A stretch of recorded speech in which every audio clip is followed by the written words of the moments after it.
Welcome to the Gravel Paddock, the podcast that takes you directly inside the professional gravel peloton. I'm your host, Antonin, Elite Athlete Manager. Here, we bypass the fluff and talk about what actually matters: raw race tactics, pro tech setups, and the unfiltered business of modern racing. From the UCI World and Gravel Earth Series to the American monuments of the Lifetime Grand Prix, the race starts here. Let's get into today's episode.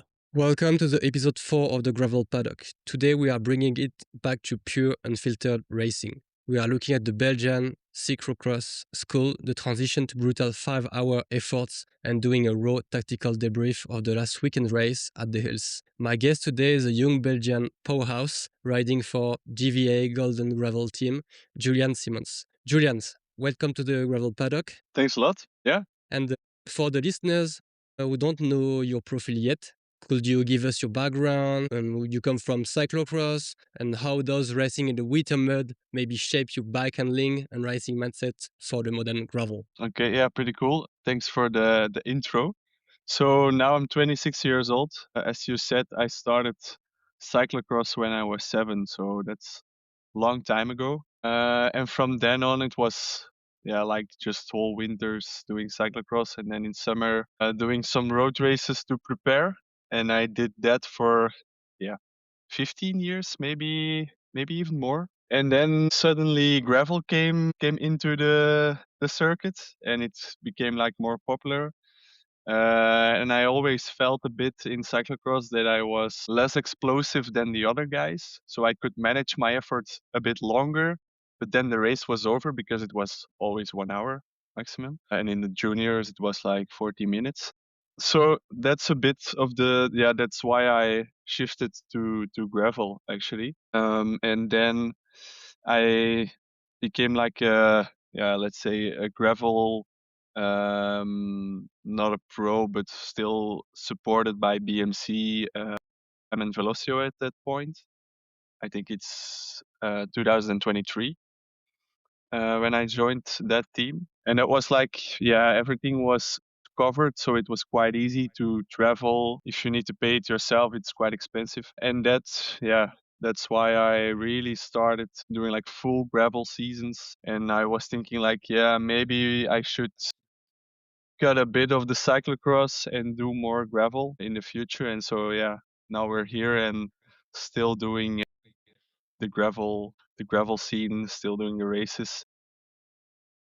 And I'm now 26, like I said, still quite young, but not too young to maybe get into the pros in cycling. So this is like the ultimate, let's say, combination for me in gravel now. Yeah, you are part of the, let's say, the third generation who not started with gravel but came to gravel really rapidly. You have younger athletes now coming out from the U23 category that just opened on the Lifetime GP and so on. But at 26, being in your third season, you are quite in the, let's say, young part of the gravel elite peloton, because we've seen a lot of ex-roadies or ex-mountain bikers coming to gravel to challenge themselves or doing something a bit different, but you are not really part of it. I feel that you're still young within the gravel peloton. Do you have the same feeling?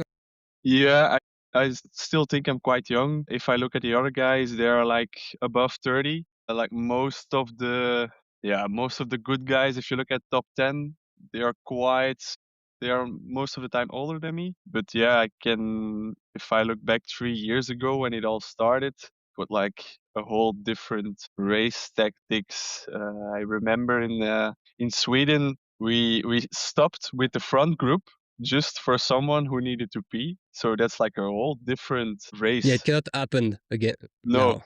Racing now, it's full gas from the start, and it's like road racing. It's getting like road racing for sure. Okay, so coming back on your setup, you are part of the GVA Gold setup, if I can say like Yes. this, because you are currently racing for a project linked to the Olympic champion Greg van Avermaet on the road. So what is the dynamic of the team? Is it a full factory setup or a collective of privateer like we've seen a lot happening on the gravel scene?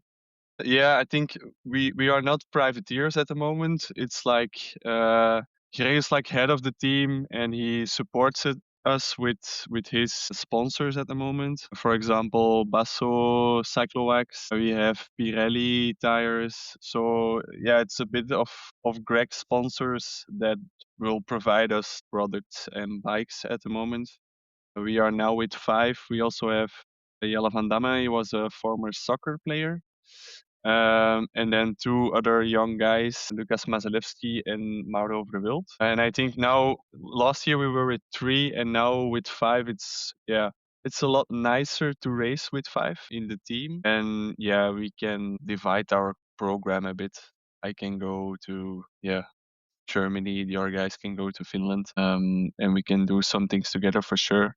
So yeah, it's nicer with a bigger group.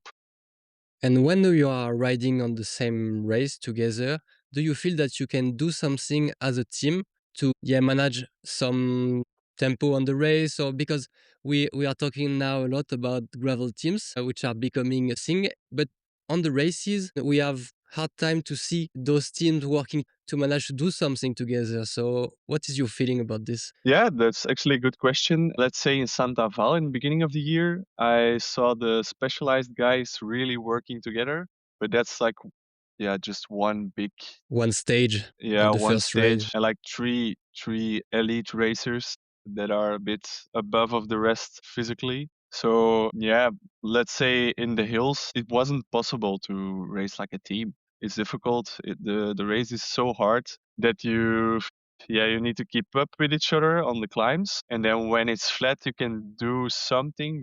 It's really difficult. I think in unbound you can really do something. It's easier, especially with the wind that always plays a big role there, but not on all of the races. But it's always nice to go with a big group to a race that you are not alone. Can imagine some of the privateers that are. Yeah, you're not alone at the races because you know the other guys. You always know some people, but as a team, it's always give you gives you more confidence.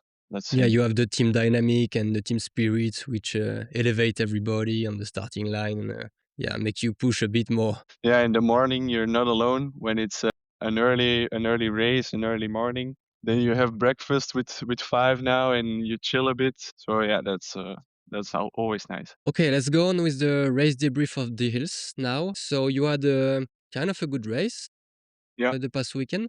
Let's take the listener inside the peloton. So at the start, what was your strategy, your plan? Do you had one first? And if yes, what was it? Full gas from the first K or tactical game? Yeah, always. It's always full gas from the start, especially when it's a bit uphill. Then you need to be at front. And in the start, it wasn't. Yeah, we came at the start line, and they just opened it, and we could join. So it was like a bit of a fight to get in front already. And then when the start was given, I was pretty good in front. And then there was a bigger road, and there I got a bit behind. I think I was around 40th or something. So yeah, not that good. And then I was like, I knew the first climbs from the World Championships 3 years ago. So I thought, yeah, just my own pace in the beginning. The race is so long still, and then I kept on coming to the front, but I never saw the front actually. I was with Lohman, the Dutch guy, in a little group, and Lucas, my teammate, was not far behind. So yeah, I thought we have a good group to maybe come back later in the race. What also happened, I think after 40k, we came back with the front group. So that was pretty nice. It was the first kilometers there were some hills, and then it was a bit flatter, so we could use that to come back. And then the middle part was totally a lot of climbs. Was really hard there, but beautiful as well. You know, in the vineyards. So suffered a lot, and then the front group actually sticked together. I think we were around 20 guys, and then with the technical downhills, it became difficult to keep up and to hold the wheel when there was already a little gap. And then it was like just trying to keep your pace high. You could always see like the first guys because it was like this going up. So yeah, pretty hard race until that point, but I still felt great. And then I was with a group of 5 with some other Dutch Belgian guys in it. I think we were racing for place 13 at that moment. So still quite okay. And yeah, we kept on turning. But we didn't saw the front anymore until the finish. So that was like we didn't know at which place for which result we were riding. So we just worked together until the finish line. And I remember on the second last climb, I needed to take a gel before because I felt a bunk coming up. So that was a bit, not too nice. I was in the end like 1 minute behind that group and I finished 19th. So quite okay. The result was quite okay, but still, some room for improvement. Yeah, because top 20 with this, let's say, it was stacked. And there were a lot of big names. A bit less than Santaval because the US challenger were there, but still a lot of big names of the gravel peloton. And I've read everywhere that it was a pretty hard course with a lot of climbing and steep ones. And you don't have really the climbing cycling profile, the climber, you know. Yeah, You're true. not the stereotype of it. Yeah. Yeah, 19 is really good. Yeah, it's pretty good. I'm quite tall, but still the climbs are not too long. It's always a short push. I think it's a maximum of 3 minutes, maybe 5. So it suits me actually. I can always push the watts until the top, and then maybe just drop, maybe just keep up. So it's a bit of a gamble there, but the course was awesome. The region there, beautiful. We were lucky with the weather. Last year there was a lot of rain, and this year sun from the morning until the evening. So pretty nice day. Okay. And within your group, what were the decisive moment? Let's say, when did the elastic snap? And were you kind of proactive within the group, working together to try to catch the front one? Or it was more like reactive, somebody attack and you need to catch him? Or how was the dynamic within the second group? Yeah, I think we knew we were behind the front group, so we knew we were the first group behind racing for the win. So we still kept on going. It was like we worked together. We all worked together. I knew some guys in it, and then at the end, Lucas came with us, so we were 2 of the team in that group. And then I just dropped, so I didn't saw how it ended, but still we were with 5 working together. It was a nice group actually. On your side, going from typical 60-minute explosive effort from the CX race to 4 to 5 hours sustained effort with almost zero recovery, because in gravel, when you stop pedaling, you just stop, the bike is stopped. It's a massive physiological shift. So how do you manage this and your pacing so you don't burn maybe as you say, the power you have to pass those hills Yeah. too early, and to keep it for the end, and to be able to keep with this group and finish maybe above? Yeah, how to pace. I think in the beginning, I don't go over my limit. That's already a really important one. When it's a long race, I can always manage it quite okay when it's a longer effort. It suits me quite well. And I know if I take like 90 grams of carbs, I'm quite fine for a long time. But still, in the end, it was like 4.5 hours. So quite a long race. And then, it's always a bit it's always important to stay let's say the carbs, let's put them high. But how to manage, I think it's still a lot of training as well during the weekends, doing some longer stuff combined with intervals. So it all comes down to training, and then knowing yourself during the race, know where your limits are, and don't go over them. And would you say that this kind of race suits your abilities more than maybe something flatter like Santaval or US style of racing, or maybe there is something else because coming from Belgium, almost next to the Netherlands, it's a flat region. So yeah, is it suiting you your abilities? I think I can do both quite well, but when it's like 4,000 meters of elevation on 100 kilometers, then yeah, you won't see me in front. But if it's like 2,000, 2,500, then it suits me. And also on the flat, I'm quite capable of racing there because yeah, I grew up in Belgium. We always raced on flat roads here. So yeah, I think last year I saw the hills. Last year I wasn't there, but I saw it there was a lot of rain.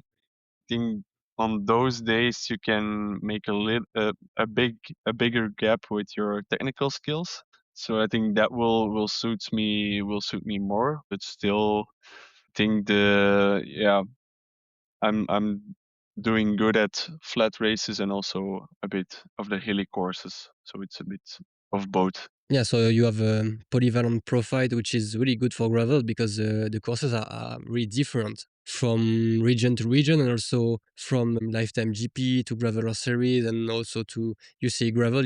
Even if there are a lot of races now, we can see kind of a trend and different setup for the races. So which is good for you to be polyvalent over those three series. Yeah, also the gravel earth, I saw the calendar. Most of the time it's below 3,000 meters of elevation. So I think all of those races are quite okay. And then, yeah, I really like to do some flatter races here in the Netherlands or in Belgium. I saw the last race of the Gravel Earth is in Belgium, in the Ardennes. So that's also a nice region. And the European champs are in Valais, also in Belgium. So yeah, always nice to race close to where you live. For sure.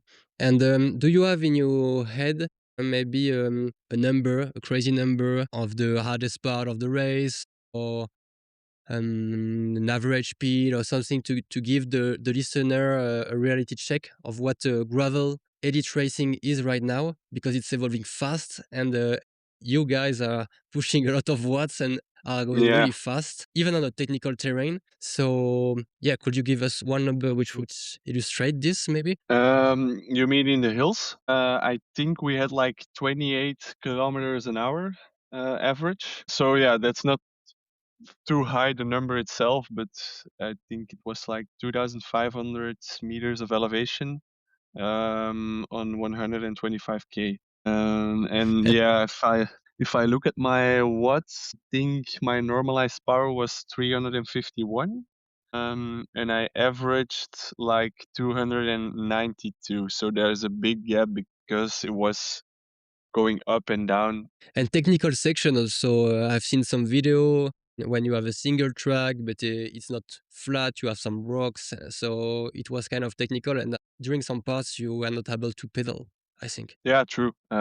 Sometimes we went under a bridge and there was like, yeah, just keeping yourself upright. So yeah. And also the technical parts, it was nice actually, the technical parts. It felt a bit like a cyclocross. So that I really like. And then yeah, on the hills, yeah, you just push. And then in the downhills, most of the time you stop pedaling, especially when the turns are quite sharp. So yeah, the course was a technical one. Okay, and if we talk now a bit more about the tech and your bike, Belgians are notoriously picky about the equipment and tire pressure. Yeah. So I'm pretty sure you are too. So talk us about your back setup, the Basso one, and maybe the wheels, the Okay. tires you ran, and yeah, after we go on pressure and everything else. Okay. So we raised the new Palta 3. Basso came with a new model in February. We are racing that one, and the tire clearance on that bike is quite good. In the front, it's 52, and in the back, it's 50. But usually on the races, I still like to go for 45 millimeters. And then on the rims, so we use the Sizzlant wheels. They're gravel setup. The rims are quite wide. I think internally it's 28. So that makes it like 47, 48. the width of the tire. I think that's a really, really good setup. Not too wide. We are not mountain biking at the moment. It's not that rough that you need like a mountain bike tire. It's my opinion. But yeah, we have a really fast bike, especially with the Campagnolo setup. I was using a 48 in front. I'm running a one by at the moment. And in the back they have like a 4810 cassette. So that's quite big. Yeah. And especially with the 10, yeah, if there is a sprint, if there is a downhill, it's really enough, the gear ratio with a 10. And you have a 45 in the front and 45 in the back, and same tire tread, or you mix it? Most of the time it's the same one. I use the Pirelli tire with the new compound. So they are bringing like a new compound on their tires, which make them faster, like last year. So yeah, I really like the M tire. It's a bit of a rougher tire. You have a lot of grip, but on the flats, it's still fast. So that's what I like. We also use the RH a lot. That's like the faster one with a bit of grip on the side. So with those two, I switch. Yeah, depending the course and the condition. Yeah. Do you remember the pressure you ran there, front Yes. and rear? It was around 1.8. I think in the front 1.8 and in the back 1.9. Always a bit of a difference. Yeah, it's not like cyclocross when you go to 1.2, 1.3, but still with the tire width, it feels great. And no puncture. No puncture. Yeah, I was lucky. I saw a lot of guys who had a puncture already because there was like the first little climb and there was a downhill in the forest and there were some really sharp rocks. So that was, yeah, a bit tricky. You just yeah, you need a bit of luck there, but also, yeah, some skills For sure. to prevent like the sharp rocks. So yeah, I was lucky. And to close up on the hills, in ideal situation, in your best ability, which position would you have loved to finish in? It's difficult to say. It's always nice to have top 10 in those races. I saw some guys who are like, yeah, a bit my level, but they were a bit lighter. Maybe that's why they are in front of me. But still, overall, yeah, top 10 is like the goal. You always need to try to make the best out of the race. But in the end, yeah, every race is a bit of, yeah, is different, especially in gravel with the altitude, with the flatter courses. So the ideal result would be 10. Okay, that's your objective maybe for the next races you will take on. And talking about next racing is looking ahead. What is the next objective for you and the team this season? The big one this season will be the Traka for sure. It's in 1 month. But the week before, we do the Gravel 150 in the Netherlands, the UCI one. Yeah, it's always, I think everyone would say like the Traka is the first main goal of the season. It's maybe a bit easy to say that, but still every race is important. We always go to the race to make the best out of it and to try our best. And yeah, just do what we are capable of at that moment. Yeah, let's say the Traka is the spotlight of the European season, so everybody's looking at it. You have live coverages, you have the whole industry which is coming there to celebrate the race. So it's always important to do good at Traka because let's say you have two races which are really in the spotlight and that can change your career basically. And we've seen with the winners of the previous edition, it's Traka in Europe and Unbound in the US. So yeah, it's always the one of the main goals of all gravel races. Yeah, they are so important, and that's why it's getting a bit nervous, technical during the race. You have now the 200 kilometers and the 360, so I think it's a bit divided. Yeah, not all of the good guys will be at one race, so that's maybe a good thing. Yeah, Girona is a nice place to yeah, do a gravel race. So yeah, we like to come back there every year. And which one have you chosen? The 200. Yeah. 200. Okay. You think it suits better your ability to maintain power during this time window? rather than the 360, which is now 335 or something like this. Yeah, something like that. Yeah, that's actually a big difference. Yeah, I think the 200 will suit me better because yeah, with work and stuff, I'm quite busy. If I look at my trainings, I will be around 15, sometimes 20 hours a week. So I think the 200 will suit me better, especially with the rider I am at this point. But yeah, still the 360 is also an objective for next year and the years to come. I think that's a race that when, yeah, at a certain point, it's all mentally. You need to go for it and you will bunk anyway at some point. But still, it's a really long race, the 360. And this year, I think it's good to do the 200 again and try my best. And personally, so your season goal, a target, what is it? Is it to follow a series and try to rank the highest as possible, or maybe to do some good races to show your ability to everybody, finishing in few top tens? What is in your mind your main target for the whole season? The main target is always try my best at every race. I chose to do like 4 gravel earth stages this year. So maybe I can do like a good result in the general classification. But in the end, yeah, the UCI races are getting more important with the points that will count at World Tour teams from next year. And there are some really nice races in the UCI calendar as well.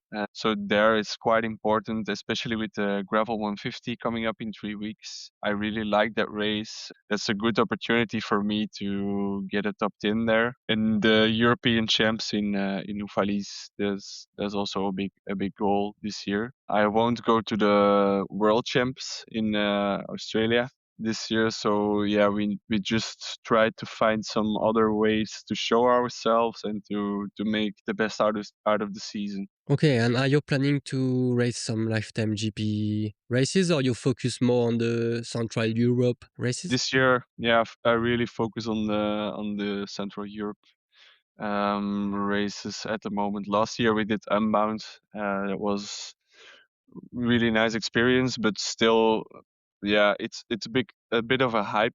I think it's not that there is like 1,000 spectators there supporting us. It's not that big if you have the chance to do it. But still, yeah, lifetime. Maybe next year we'll see. Yeah, and it could be quite challenging for Europeans to travel. And this year with the calendar, some traveling were really kind of a nightmare to schedule. And also, if you come a bit late on the US soil, you are a bit jet lagged, you cannot do Mhm. the recon. It could be tricky and you can hurt yourself also because now you are going full speed. Yeah, we've heard story of a gravel racer who crashed there because of the lack of preparation, all the logistic around this, the bike haven't arrived or whatever. You have a lot of uncertainty around traveling the other side of the world. And yeah, I'm hearing a lot more riders from Europe try to focus themselves more on European races because also we have more races which are gaining in popularity. We have a better field on all those races. It's Mhm. not just on the Lifetime GP where you have the top riders, top gravel races. And now, as you say, at the hills, it was stacked the starting list. Santaval, it was even more challenging, and it won't decrease. So I think it's a good thing, and less travel, more training, more Yeah. possibilities to do well also, and to make yourself shine, let's say. Yeah, it's true because last year when I did Unbound, I had the feeling like I lost 1 month of training preparation, and then yeah, the season is not that long. So if you lose some crucial time, then it's still quite difficult to get in shape for the next part of the season. But still, yeah, you manage to do it, but it's difficult. Challenging. Just if we look further and a bit ahead, for you personally, long term, which objective do you give yourself? Let's say within the next 5 years, where do you see yourself? Okay. Yeah, I started like racing, so I would like to take it on as a race still and to try my best to develop myself physically. And yeah, with a lot of races coming up, the calendar is getting stacked. You can always pick some races you really like and that really suits you, and then try your best there. So yeah, let's say in the next years, I will keep on racing, trying my best at the UCI races, and then yeah, we'll see what will bring the next years. But still, I always like to do the some bikepacking stuff. So maybe I should do some longer races, like Badlands, for example. That one is really on the list. So maybe yeah, like a good combination of those two. Diversify a bit, not just focus on the sharp ones, 120k full gas from the start, and do a bit of mix, discovering also other things, because it's part of the gravel, to do something else. You're not coming from the road, but that's what the roadies are saying when they are Yeah, joining gravel, saying, okay, we want to change a bit, do something else, coming back to the cycling routes, and not racing in peloton. But you are coming from another part of cycling, so which is not the same. yeah. Yeah, it's also always good to mix it up for the mind and also for the legs. Yeah, for sure. You can always do like the bikepacking stuff as a training. So I think that's a good combination. You see a lot of the world in the end, and that's what also quite important for me. I really like traveling. So yeah, that makes it more beautiful. Okay, was a nice chat. Maybe to close this up, where can people follow your journey? Are you active on social? Which one? Under what tag they can find you? All right. Yeah, I'm active on Instagram, Facebook under Julian_Siemons. You can always follow me on Strava as well. I post my training rides there. So yeah, nothing private. You can Cool to always see. see the statistics there. Yeah, it's the same, just my name there. Great. And we all see you at Traka too, because I think everybody will be there. Or this is a European race where you have the most people taking on the races, the more elite, but also the more amateurs doing the race. So with all the brands and so on, it will be a nice way to see each other in real. Yeah, for sure, for sure. It will be a busy week, but still try to enjoy it as well. Cool. Thanks a lot, Julian, for your time. Thank you. And yeah, we talk soon, and we'll maybe do another debrief after the big spring races with Straka and so on, and we'll see how you manage this. And For we sure. cross fingers for you to secure a top 10 on those big races. It could be Thanks. really great. Yeah. Thanks for having me. And that's a wrap for this episode of the Gravel Paddock. If you want to stay ahead of the peloton, the best thing you can do right now is hit that subscribe or follow button. If you enjoyed the deep dive, please drop a 5-star rating and leave a comment. For more inside access between episodes, follow us on Instagram at the Gravel Paddock. Thanks for tuning in, and I'll see you in the next episode. Ride hard.